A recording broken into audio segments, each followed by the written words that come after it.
Hello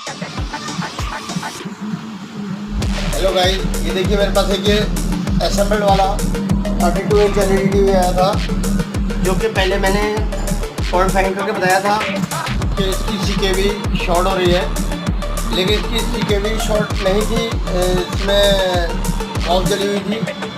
हमें लग रहा था शायद सीकेबी शॉर्ट है, और इसकी कॉस्ट चेंज कराने के बाद में ये बिल्कुल परफेक्ट हो गया है। देखिए चल रहा है, और ये कस्टमर ने थोड़ी चालाकी दिखा के किसी और मैकेनिक को दिखाया है, जिसकी वजह से उसने इसका टिकॉन चेंज कर दिया था और मदरबोर्ड भी चेंज था।